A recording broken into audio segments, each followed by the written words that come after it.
was born in Fort Worth, Texas, at his grandmother's house.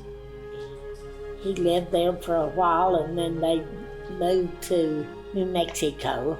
His first birthday was in a stanchion, New Mexico. He was a member of the Lindsay clan from Scotland. Goes back 14 or 15 generations. They left New Mexico, they went to California, and they lived there for several years, then moved to San Francisco.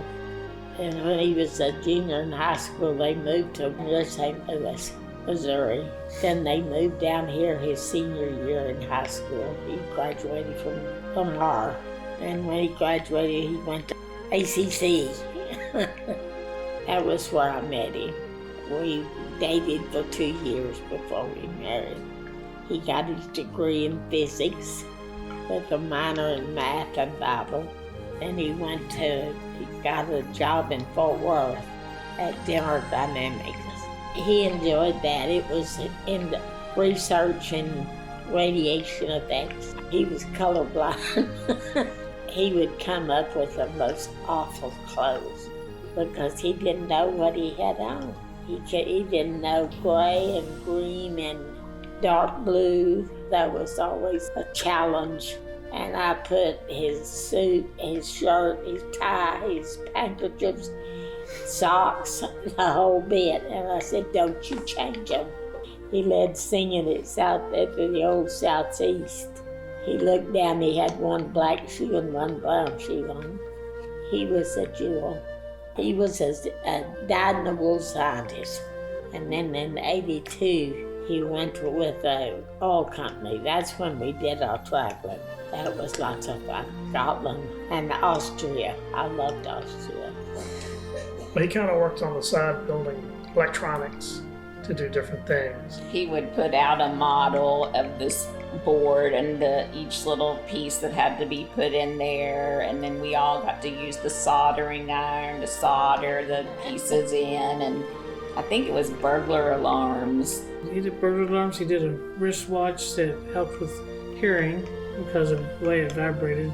He did dimmer switches for police flashlights, a signal changer so when ambulances pull up to a red light, they can automatically have it change to green.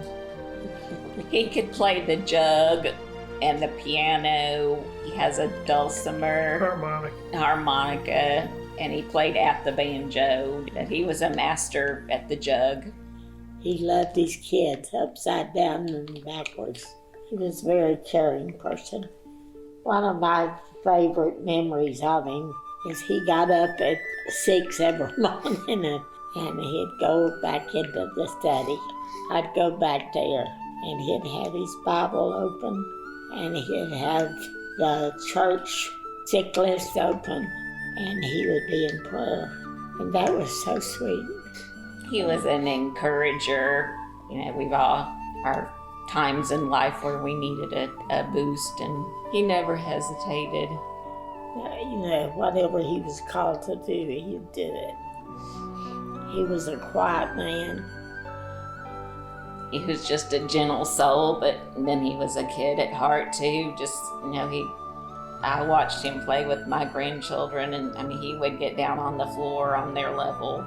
I miss his gentle spirit. He was always there and always interested and always teaching. He'd teach with words, but he'd teach with example. And he would show his caring. They referred to it earlier. He showed his caring by example, by giving you the book that you thought you needed, or just a few words that well placed to get you to think. He wasn't a lecturer. He was a teacher, and he would admonish. Yeah, he was a great example. And his love of God. He was a good Christian example to all of. Even though he was a gentle spirit, there was a spirit about him that you knew that he loved God, and he was a servant. He had strong opinions on theology and on God and on the Word that didn't stop him from listening and accepting people from wherever they were. He wasn't so much of a preacher as somebody who would think with you. I think he was really a carrier of the Word. He was so sweet with Lindsay. He would call me just out of the blue and just ask me a random question, something I wouldn't have ever thought about, and it's like he'd have something on his mind and just wanting to make conversation, and I miss the phone calls.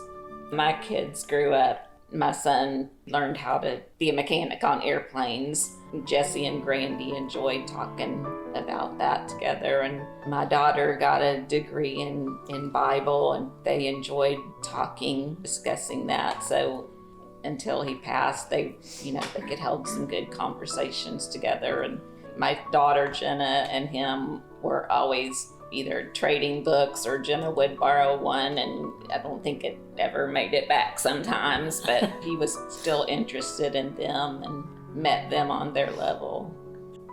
He was a jewel. When I get upset, he would always take my hand. And I miss that hand.